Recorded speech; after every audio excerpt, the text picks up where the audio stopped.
we are the absolute mutual aid of the 911 system, where no matter what the type of call is, the city knows that Hatzoloh is a resource that all neighborhoods, especially Flatbush, with our resources can be able to go to any neighborhood and to help out with any scene. When COVID hit, we went up another 35 calls a day. That's almost double. It was almost like certain days felt like a war zone, and we didn't know when this would end and how long more this would go on.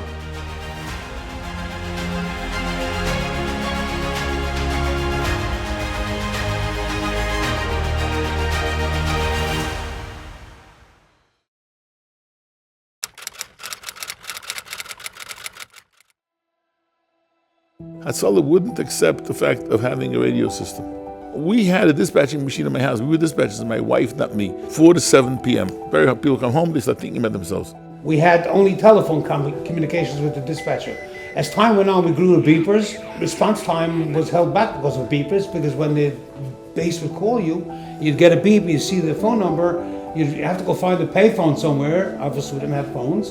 And find a payphone and make a phone call to the dispatcher, where am I going? So of course that increased the time. David Silverberg walked in one day to a meeting, to a central meeting that we were having, and said it's time that we should have radios like the firemen and the policemen have. And everyone started laughing. And when the chuckling stopped, they basically told us that we were dreaming, and this is not something for Hatzoloh radio system, like they couldn't fathom it. This was not in it was not in their mindset. We picked up 3 used walkie-talkies and 1 used mobile unit. Call came in. They dispatched the call on the radio. Zevi Trank happened to be right around the corner from the call, and he walked in literally while they were still speaking to the dispatcher. They were amazed, like, how did you get it? How'd you know? Like, that was the beginning of the radio system, and the rest is history. It was in our own channel. And volunteer ambulance corps were joined in with school bus drivers. So we could have a baby not breathing, and the dispatcher has to wait for somebody ordering pizza for a school bus. And when he's finished, then so that couldn't go on. Queens member, Q39, his name was Judd Mansbach, Olav Shalom, and he worked for the FCC, and he was very instrumental in getting us our own private frequency, and that's a frequency we still have until today. When we started having 3-4 ambulances in the streets, when the calls from 2-3 a week or 20-30 a week, we realized we needed storage. We realized we had to hire a secretary. We realized it just became much bigger than a small little volunteer organization. We really had no central place to store our supplies. I was a service unit. I was 17 years old when I joined, and I used to carry equipment in my trunk and would go around from ambulance location to ambulance location where they were parked. For me, the catalyst was when they built the Ocean Avenue garage. That was a massive building. Before the Ocean Avenue garage, we just had the Avenue M and Ocean Parkway garage, which didn't house anything other than the tiny bathroom and the ambulance. In about 1995, we decided to knock down the building. We started a fundraising campaign. I have to give credit to, as I know him as Uncle Joe Esses. He was the person behind the fundraising. My Uncle Joe Esses was my mentor, my uncle, my teacher, my friend. I can only imagine the excitement and pride that came with receiving the first ambulance and establishing the first building. It's a testament to Uncle Joe's perseverance and leadership that he was able to bring people together and make that a vision a reality. We had room for 6 ambulances. We moved in 1999. We had as much storage as we needed, and it just changed everything. We had places to do training. Before that, we had nowhere to do training. We had all the equipment. All the ambulances were inside. That changed everything in Hatzoloh from the first 15 years of its being.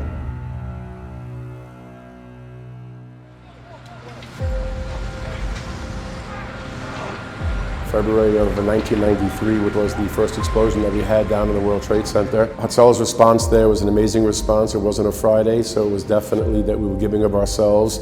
We, Baruch Hashem, didn't have to make it into Shabbos, but our response was there.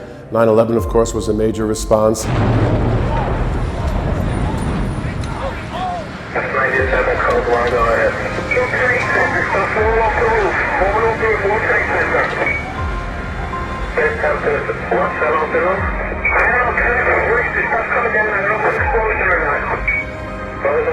World Trade Center. Something also at the World Trade Center. Code 1 backup order. I think that what's amazing is that we are the absolute mutual aid of the 911 system, where no matter what the type of call is, the city knows that Hatzoloh is a resource that all neighborhoods, especially Flatbush, with our resources can be able to go to any neighborhood and to help out with any scene.